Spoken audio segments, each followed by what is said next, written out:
Yo! Welcome sa Anisaga. Ito ang My Hero Academia Final Season Episode 2.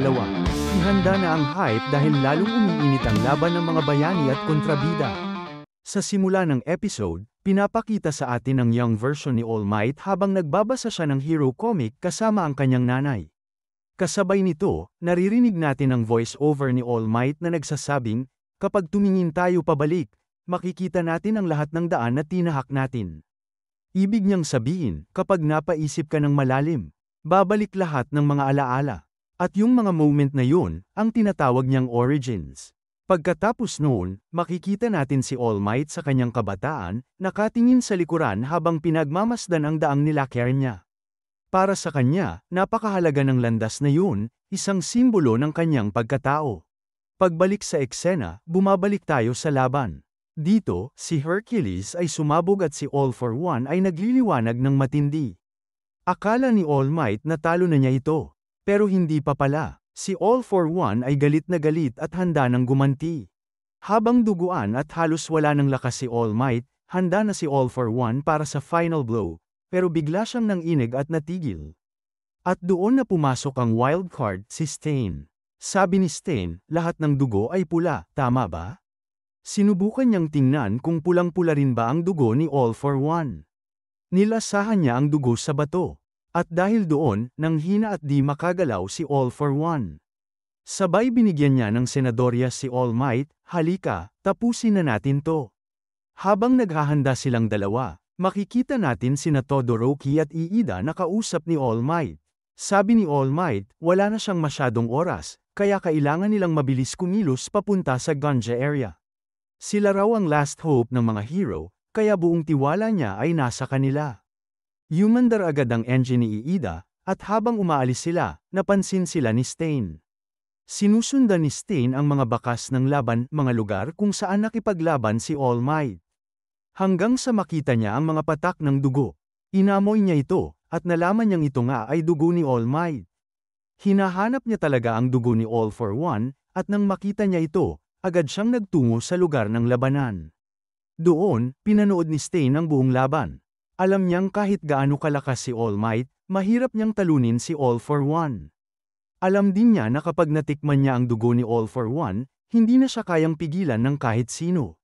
Pagbalik sa kasalukuyan, hindi makagalaw si All for One. Mabilis na umatake si All Might, at iniisip ni Stain kung gaano katindi ang sakripisyong ginagawa ni All Might, na ibinubunyag pa ang kanyang pagkakakilanlan para lang tapusin ang laban na ito. Ayon kay Stain, ang tunay na bayani ay yung nabubuhay para sa iba. Yung tumutulong kahit delikado, kahit daw ang Diyos, kung mapunta sa katawan ng isang makasalanan. Kailangan pa rin niyang magsumikap para mabuhay. Naalala rin dito ang eksena noon, kung saan sinabi ni Stain kay All Might, "Puntahan mo lang ako kapag tunay ka ng bayani." Dahil sa mata ni Stain, si All Might lang ang karapat-dapat tawaging hero. Habang handa silang umatake, bigla namang ginamit ni All for One ang isang quirk na tinatawag na Bloodlet, na nagpalabas ng lahat ng dugo sa katawan niya. Sabi niya, alam niyang ganito ang mangyayari, kaya handa na siya sa laban. Kasi noong laban sa Tartarus, si Stain lang ang nakatakas mula sa kanya.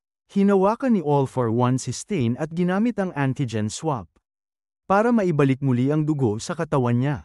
Sabi pa niya, hindi ko trabaho ang mag-iwan ng mga bakas. Pero kung may naiwan man, gusto ko yun. Pagkatapos noon, sinaktan niya ng husto si Stain at tinapon ito palayo. Bagbog sarado si Stain, habang lumilipad si All for One papunta sa kanya. Para kunin ang kanyang quirk. Sabi niya, kung tutuusin, nakatulong ka rin sa pag-angat ng League of Villains. Noong muntik mo nang patayin si Shigaraki, pinili mong huwag, at doon kami nakapagsimula. Habang nakangisi, handa na si All for One na tapusin si Stain. Habang papunta si All for One para kunin ang quirk ni Stain, bago ito mamatay, nagsalita pa si Stain kay All Might. Sabi niya, marami siyang natutunan tungkol sa pagiging hero dahil kay All Might. Pagkatapos noon, walang awa siyang pinatay ni All for One. Hindi umabot si All Might para mailigtas siya.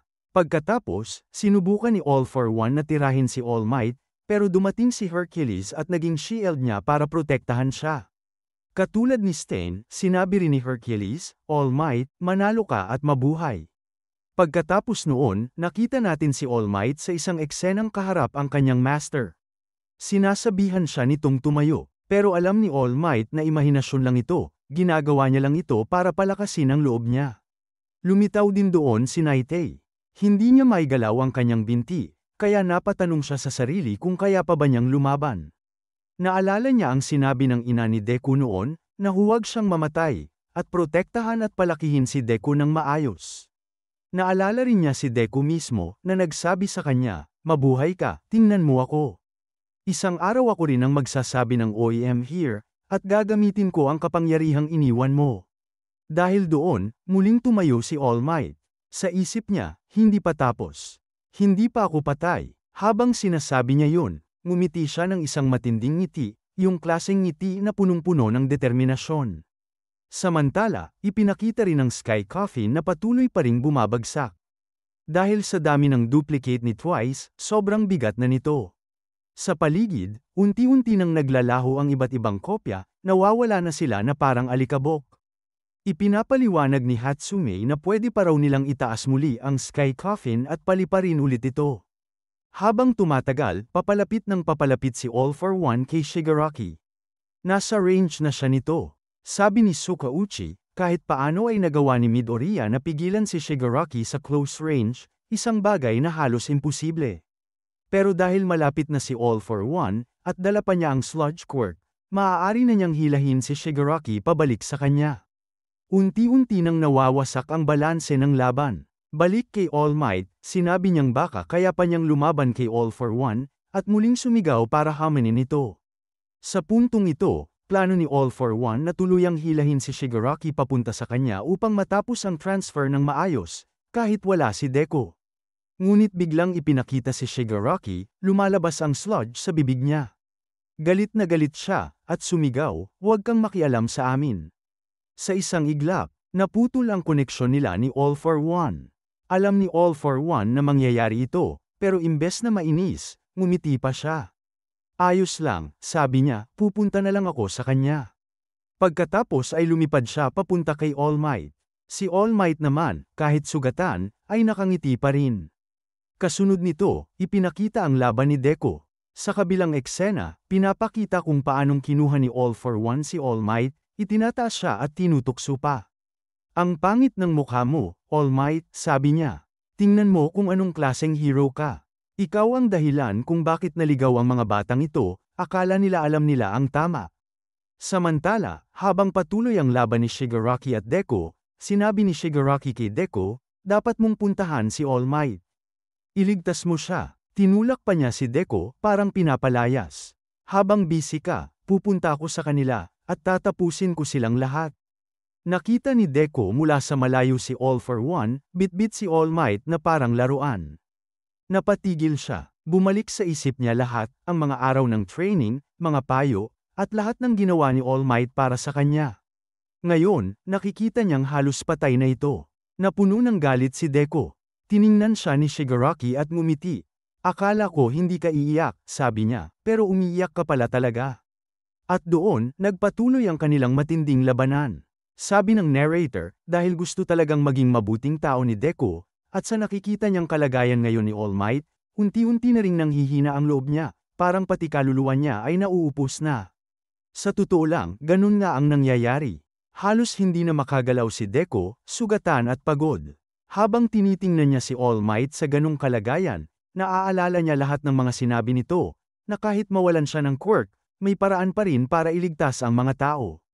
Pero sa dami ng pinagdaanan niyang laban at hirap, pakiramdam niya hindi niya na maaabot ang pangarap niya. Pero biglang gumising si All Might. Hinawakan niya sa leeg si All for One at sumigaw, ako ang symbol of peace. Gago ka. Pagkatapos noon, ipinakita ang flashback kung paano umalis noon si All Might sa laban ni Nana Shimura at All for One, yung huling sandali bago mamatay si Nana. Ipinakita kung gaano siya kabuting tao at paano niya laging inuuna ang kapakanan ng iba. Sinabi pa ni Nana noon na, isang araw, matatalo ka ni All Might. Naalala ito ni All for One, kasi pareho ang sitwasyon ngayon, dati, siya ang may hawak sa leeg ni Nana, pero ngayon, siya na ang may hawak sa leeg ni All Might. Pareho silang baliw sa laban na to. Naisip ni All Might, kung magpapatuloy pa siya, baka maging delikado lalo ang lahat. Pero kahit ganun, sinubukan pa rin niyang umatake, kahit mukhang pareho silang mamamatay. Habang nakaharap niya si All for One, naalala ni All Might ang lahat ng ginawa niya bilang hero, lahat ng desisyon niya, at kung gaano kahalaga ang lahat ng yun sa kanya. Pero bago niya magamit ang atake, agad siyang pinigilan ni All for One. Sabi nito, magandang kamatayan sana to para sa isang bayani katulad mo. Pero tapos na ang oras mo. Kinuha na rin niya ang quirk ni Stain, at ngayon, ginamit niya yun sa dugo ni All Might, nilasahan niya ito at pinatigas ang katawan ni All Might, para hindi na makagalaw. Hindi niya na ito pinayagang gumawa ng kahit ano.